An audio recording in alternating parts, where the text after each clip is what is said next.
everybody, welcome back to another edition of 30 Teams in 30 Days here on Inside the Zone with Mateo. It is day number 15, which means after today, we will officially be 50% of the way through 30 Teams in 30 Days. For those who do not know, my name is Mateo, and I host all the podcasts here on the channel Inside the Zone with Mateo. Thank you so much. We hit 200 subscribers.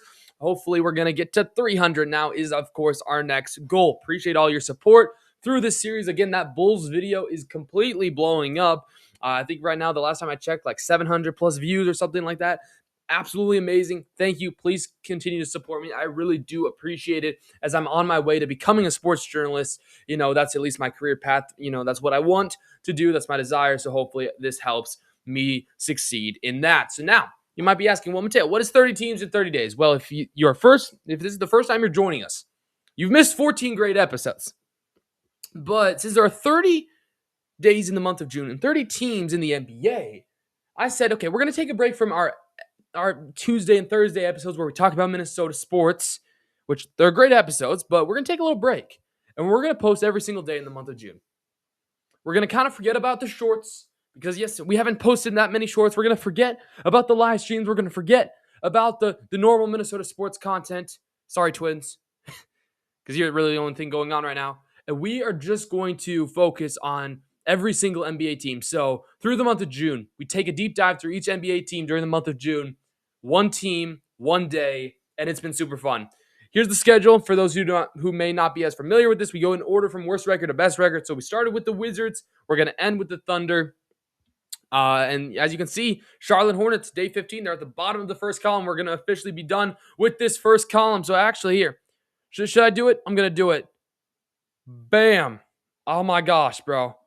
We're done with the first half. I'll do it again. Sorry, it's not a straight line. I'll maybe even get a graphic there next time. But we're done with the first half. We're going to be moving on to the Magic, 76ers, and Suns coming up in the next couple of days. But it is June 15th. So I'm going to not keep you waiting any longer. Let's go to Mateo's show batting order, which, for those who may not know what Mateo's show batting order is, you're going to soon... you'll soon figure this out. Bam! Mateo Show batting order is basically a roadmap. I use it across all the videos, all the podcasts here on the channel. It just gives you a nice little roadmap to see where this car is rolling, or the video in this case. And there's five same things for 30 teams in 30 days is Mateo Show batting order, and that kind of is weird, but whatever. The 5 things are: how well did they do last season, who they should draft, who they should keep, who they should target, and what is their early floor. So the ceiling and floor, So without further ado, guys, it's not the Miami Heat. It's the Charlotte Hornets.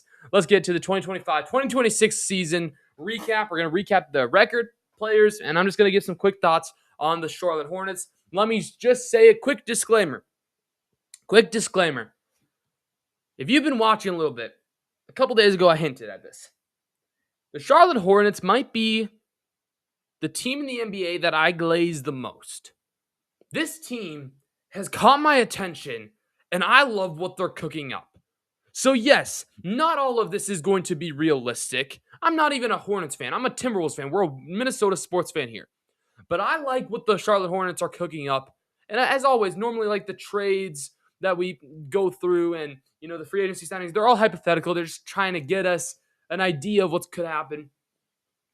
I like what this Hornets group is going, so I just thought I'd say that. But, they had a pretty successful season, 44-38. Really surprised a lot of people. They ended up 9th in the Eastern Conference. Top scorer, Brandon Miller. Top assist, LaMelo Ball.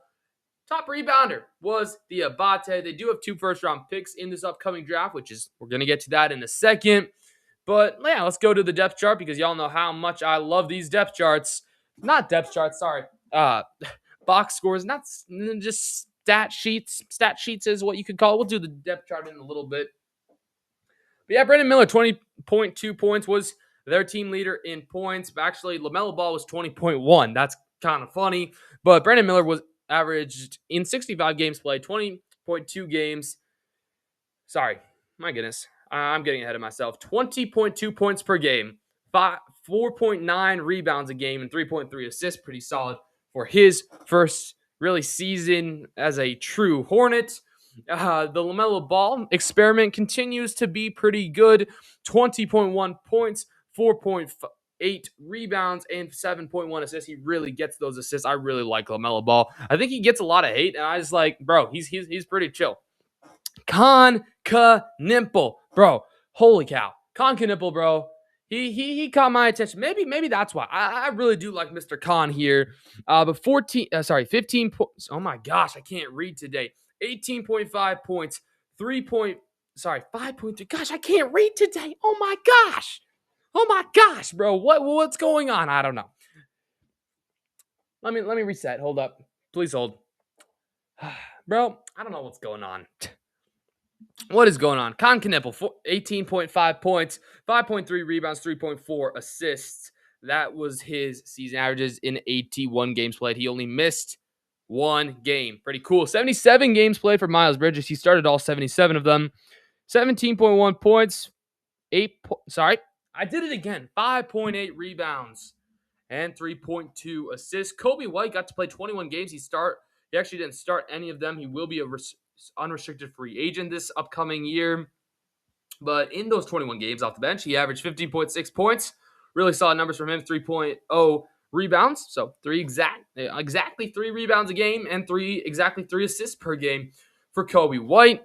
Colin Sexton, 14.2 points per game, 1.9 rebounds, 3.7 assists in 42 games played. He actually got to start 12 of those games. Diabate, 7.9 points per game, 8.7 rebounds. Again, that was the team leader in rebounds. And 1.9 assists per game. Some other players got some good stuff going. Trey Mann, I thought, had a okay season. Zion James got to play all 82 games, averaging 5.4 points, 3.5 rebounds, and 2 assists per game. So that's just kind of a look. That's an overview of the Charlotte Hornets this season in general. Again, I'm going to try not to glaze this team too much, but it might just happen. I was really impressed. I think a lot of people were very impressed with this young Charlotte Hornets team. Again, highlighted by Brandon Miller, LaMelo Ball, Con Knippel, but even throw in Miles Bridges, Colin Sexton, Kobe White, some trade deadline acquisitions. Even Diabate, I thought, had a pretty strong season. So Hornets fans, I think you're in for a very solid and bright future with this team. I don't think they're going to do too much, actually. I'm going to kind of spoil that a little bit here. I don't think they're too far away from actually being, yes, a contender in the Eastern Conference, because I watched them play. I watched them play the second half of the season. I watched them play in the postseason. Sure, they didn't, maybe get the play-in success that they needed or that they wanted, obviously, not making the playoffs. Still, I just really do like this team. And I think this team has what it takes. They're just maybe missing one piece. We're going to talk about that in a second. We're going to talk about that from the draft, because I do think the draft could be the perfect spot for them to really get that next guy that they need. And yes, it might not be by drafting. It might be by trading away picks 14 and 18 for that position that they need. But before we get to there, let's address the team's biggest need, because every team has an Achilles heel. And before we go to the draft, I like to kind of go to the depth chart. As much as I love these depth charts, I like to kind of take a look. And I feel like looking deeper into or analyzing the Charlotte Hornets depth chart, or just depth charts in general, can really give us a nice little picture here of the roster. So LaMelo Ball, obviously their starting point guard. I don't think that's going to change. Kobe White's currently their backup one guard. I like that. But you also have Trey Mann. You got Con Knippel, Josh Green. You can also throw in Mann and White for your backup twos. But Con Knippel, your starting 2 guard. And then Brandon Miller, your 3, with Zion James as your backup there. Miles Bridges is your starting 4. Grant Williams is your backup. And then you got Diabate. And then I'm not going to try to pronounce Ryan Cockenbrent. I tried to pronounce it, and you can see it, the backup center's name right there. Am I missing somebody? Yeah, Colin Sexton. He ended up getting injured, I believe. No. Did he get traded? Hold up. I can't. Yeah. No, Colin Sexton ended up getting traded to the Bulls. Excuse me. Pardon me for that. I forgot about that. So yeah, I don't know why I gave him some flowers there, but yeah, they ended up getting Kobe White in for Colin Sexton here. That's right. But yeah, I think Kobe White's a solid point guard, backup point guard. Obviously, pretty much that obvious sixth man when you're adjusting this bench. Obviously, any bench could always get better unless you're maybe the Thunder and the Spurs, maybe the Knicks.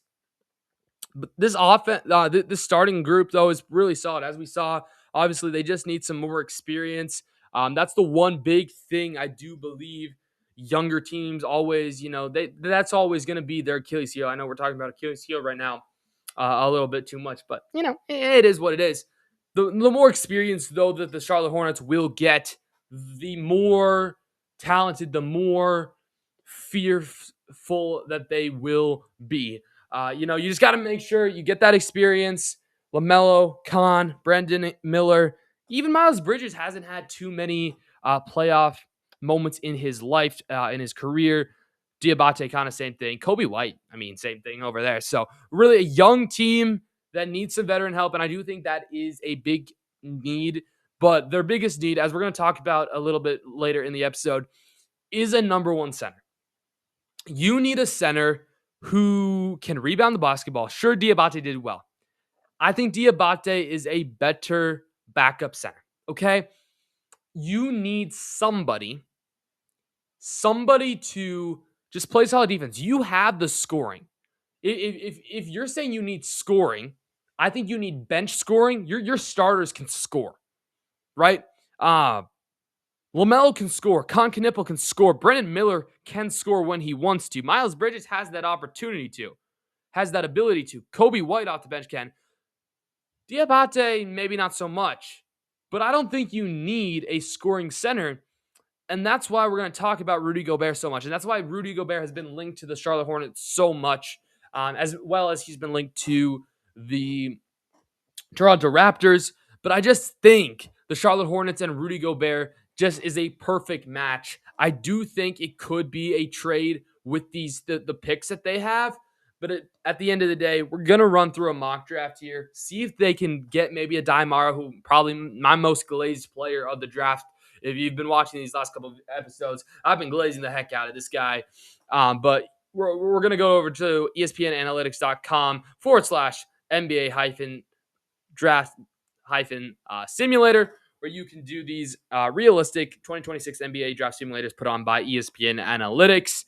So we're going to take control of the Charlotte Hornets. I do believe if they really wanted to, they could try to trade up to a top 10 pick. Maybe they do want Mara, and then they want to say, okay, we're going to solidify. We get him at pick 9 or pick 8, whatever. They have 2 firsts, 2 top 18 picks, so they have that flexibility. We're just going to do 1 round. Charlotte, where are we at? There we are. So yeah, Devonta goes 1. Derek Peterson goes 2 as normal. Booger 3. Wilson 4. Darius Aycup goes 5. I really like that. Michael Brown 6. Daimara goes to the Kings. Man, I was not expecting that. Wagner all the way down to the Warriors. Yaxel goes to the Thunder. Flemings go. Man, we almost got left another solid guard. But I think at the end of the day here, you do need some size. Maybe. Okay, so here's the thing. I think if Mara doesn't fall, I think the only person they should consider taking in this draft is Mara, maybe Nate Ament. Maybe you take Nate Ament. Sure, take Nate Ament, but here's what we're going to do now. Heinz Steinbeck, Steinbeck, you could turn him into a center, so maybe him. I think Nate Ament's solid. Either Nate Ament or Heinz Steinbeck with the 14th overall pick, solid. But here's what I think. I don't think you trade.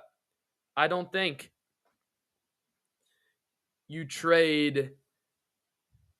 don't think you use your 18th overall pick. I think you trade. I think you are going to find the Minnesota Timberwolves.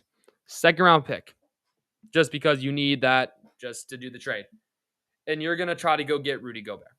Now, Gobert's coming off a all-defensive team. Dude, he had one heck of a season, and he's still doing it defensively. Sure, he's not good offensively, but again, this team doesn't need it. You're going to give them pick 18. You're also going to give them a 2027 pick of your own, I think.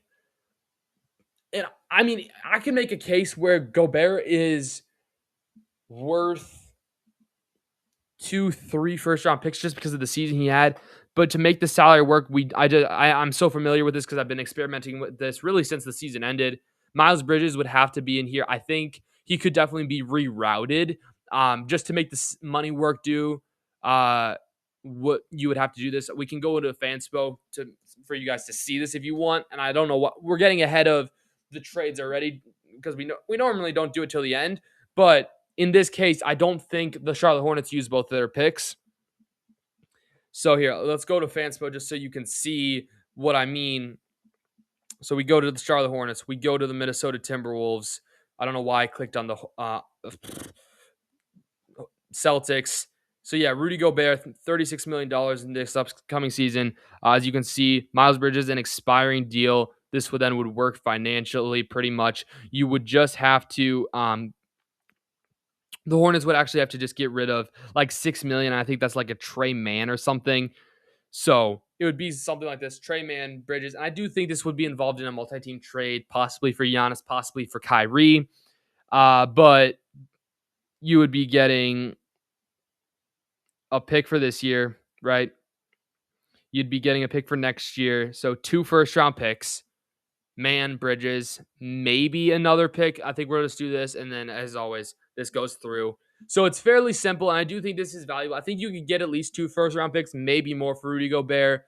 Don't know if they would necessarily do that. So say we submit the trade. It doesn't matter. Let's see who the Timberwolves take then.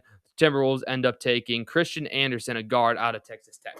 Okay, so that's just kind of what I'm thinking could happen. Obviously, don't necessarily know what the Hornets are going to do. This is all meant to be hypothetical just to try to get us an idea of what all of these teams could do. But now we'll move on to the start of free agency. So we divide free agency into 2 separate spots, 2 separate sections. I always say spots. It's 2 separate sections. The first half is always the team's own free agents, and I say, okay, I think they should let these guys sign, that they should let these guys walk, or they should sign these guys. There's only 4, so it's going to be very easy. Kobe White, Pat, Xavier, and Antonio Reeves. So we'll turn the pen back on. An easy exception. Here's a club option, $3.8 million. I think you take Pat. He's a solid bench warmer, even maybe a ninth man if you need it. Antonio Reeves, 2-way player. You take that. I think Xavier Tillman here, you can let him walk probably, especially if you go out and get a guy like Gobert. You don't need too many centers because you already have a deep group of centers with Diabate, the Ryan dude. So I do think you can let him walk if needed. But again, if you can bring him back with like a $3 million salary or something similar, then I'd consider doing it. But then at the end of the day, here's the big question: what to do with Kobe White? Obviously, I think they'd probably want to keep Kobe White. I mean, I would want to keep Kobe White. You got him just recently. He was solid for you in the postseason or the play-in tournament. He was solid for you down the stretch. I want to re-sign him. And the Hornets, here's a good thing about the Hornets. They got salary room. If there's a team that has the salary, it is going to be the Hornets. They have the money. And so in my opinion here, I think they re-sign him. I'm guessing probably 3 years, like 20 million or something like that. I think that's a pretty decent contract. So here, let's actually just go here and see if you could do this. You should be able to give him a contract. I'd say probably, 3-year deal. Minimum salary is 3.3. Obviously, he's not worth that. I think 20 million you could start at. Or actually, I think you could make he was making 12 million last year. Maybe you start at like, okay, we'll give you 17, then we'll give you 19, and then we'll give you like 21. Something like that. It would be a total salary of maybe that's too little. I think that is actually too little. That's too little. Yeah, I think you maybe have to give him 20 each year to be like a $60 million contract. You put it up a little bit and then maybe 25, 24 back-ended contract there. Pretty valuable. And then I think that's a pretty, I like that. $58 million contract for over the next 3 years for Kobe White. I think that's pretty fair. And then, of course, you could do the Brendan Miller if you wanted. Well, actually, sorry, not the Brendan Miller. You could do the trades if needed with Rudy Gobert. I think that would be the obvious moves. But yeah, I think you try to definitely bring back Kobe White. I would want him. If you can't, not the end of the world. There are a lot of solid guards that you could grab out for your bench in free agency, which we'll take a look at now, because now free agency, we're going to predict, I'm going to try to predict who the Hornets will try to pursue a little bit, either by, the open market or by a trade. Obviously, Rudy Gobert is at the top of this list. We've already shown you that that is pretty much possible. But then Mitchell Robinson's a free agent. I've been mentioning Mitchell Robinson basically to everybody who needs a center because he's going to be a free agent. I don't know if the Knicks are going to have the money to pay him, or I don't know if they're going to be willing to give him as much as he, I think, deserves. But they've also, I saw in some news that they've been linked to Domantas Sabonis. So say maybe Rudy Gobert doesn't work out. Maybe they want a little bit of a younger center with maybe a little bit more of a scoring option. There's rumors that they might be calling Sacramento to see on Domantas Sabonis' trade value, or just, what they want for him. So Sabonis would end up going to the Hornets. And this is with Kobe White getting re-signed. So it does make it a little interesting, but I don't think it's actually that hard. Obviously, I think Miles Bridges is going to be the odd man out just because he has a big salary. He's an expiring deal. I think it just makes a lot of sense. And then I believe you'd probably give them a younger guy, maybe a guard. So maybe Josh Green, making 14, an expiring deal for him. I just want to see where we're at financially. Oh, this would go through. That's crazy. So it just passes. So I don't think Bridges and Green is enough. I think you'd probably throw in a first round pick. Maybe it is that pick 18. Maybe it is that pick 18 here. So you trade him. And this maybe could be something like that. Sabonis for Bridges, Josh Green in a first. I think maybe, obviously, you could include more first round picks if the Kings want more picks.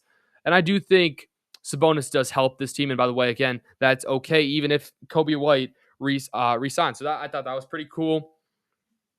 I wanted to see, because we didn't have Kobe White resigning when we did the Gobert trade. I wanted to see if that affected anything, because Gobert's salary is actually cheaper than Sabonis. So maybe they would just have to give up Bridges. And maybe it is Josh Green here. He's an expiring deal. Maybe not Trey Mann. And yeah, it would go through. Could you just do without, just do Miles Bridges? Could you do Miles Bridges with this signing? No, it would just be $6 million needs to leave the Hornets. So the Hornets, in a way, could try to keep a little bit more. Maybe Saloon, 20 years, and they'd probably keep him. Yeah, I like Trey Mann probably leaving. Maybe another expiring like Grant Williams or, Josh Green. I think since you're losing some size, maybe Grant Williams. I think Grant Williams, the Timberwolves would probably keep Grant Williams over Bridges and then probably try to flip Bridges. They're about the same age. And then, of course, this would go through. You'd probably try to get some picks out of that if you're the Timberwolves. But yeah, it's a very fascinating team because I don't think they have to do much. I don't think they're that far away, which should be very encouraging to you guys. And there's not many players to target either. You could go through free agents. We could go here to free agents. Here's all the unrestricted free agents that could sign anywhere. LeBron, you could try to bring LeBron. I don't think that would go well, but you could. You could try to bring Anthony Simons. You could try to bring Harrison Barnes. You could try to bring Norman Powell. Rui Hachimura could actually be a really solid fit. Kevin Porter could be an interesting fit. There's Mitchell Robinson, Luke Kennard. There's so many interesting, Ayo DeSumo. There's so many interesting free agents that they just have a lot of flexibility, but I don't think they have to do too much because they're pretty close. So that's actually going to take us to our last segment of the day. It's going to be a little shorter episode today, but I'm solid with that. I'm chilling with that. Let's do it. We've had some longer episodes over the last couple of days, so here's a shorter one for you guys.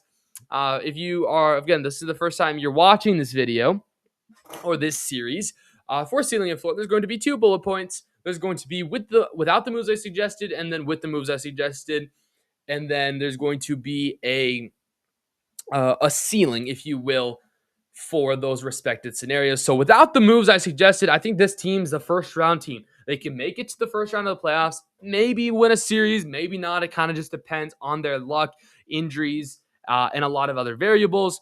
But without the moves, without the moves, and then with the moves I make, if they go grab a center, Gobert, Sabonis, one of those guys, maybe even Mitchell Robinson, I think this team automatically becomes an Eastern Conference contender because I do think the Eastern Conference is much weaker than the West. If this team was in the West, I think they'd probably be first round, maybe second round max, just because I don't think they have enough to be like a team like the Spurs or the Timberwolves or the Thunder in a 7-game series yet.